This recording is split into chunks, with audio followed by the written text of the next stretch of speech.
ایک رئیس اپنی بیگم کے ساتھ دسترخوان پہ بیٹھا ہوا تھا۔ دسترخوان اللہ پاک کی ہر نعمتوں سے بھرا ہوا تھا۔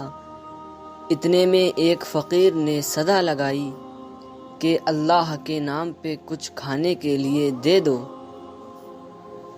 اس شخص نے اپنی بیوی کو حکم دیا کہ سارا دسترخوان فقیر کی جھولی میں ڈال دو۔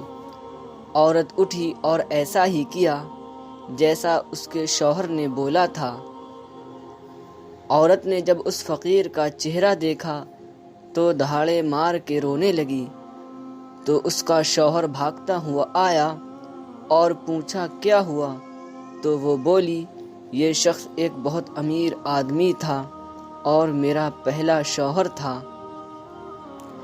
ایک دن ہم ایسے ہی دسترخوان پر بیٹھے کھانا کھا رہے تھے کہ ایک فقیر آیا، صدا لگائی، بہت بھوکا ہوں، کچھ کھانے کے لیے دے دو۔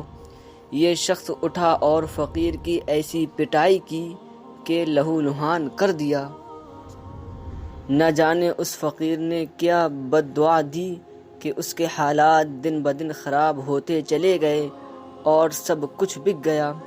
اس نے مجھے بھی طلاق دے دی اور کچھ عرصے بعد میری آپ سے شادی ہو گئی۔ شوہر نے بیوی کی باتیں سنی تو بولا اگر میں تمہیں اس سے بھی زیادہ تعجب کی بات بتاؤں تو تم حیران ہو جاؤ گی۔ اس شخص نے جس کی پٹائی کی تھی وہ میں ہی تھا۔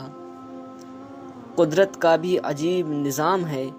اللہ پاک نے مال، دولت، بنگلہ اور بیوی بھی چھین کر اس شخص کو دے دیا جو فقیر بن کے کبھی اس کے در پہ آیا تھا، اور چند سال بعد اللہ پاک نے اس شخص کو فقیر بنا کر اسی در پہ لا کھڑا کیا۔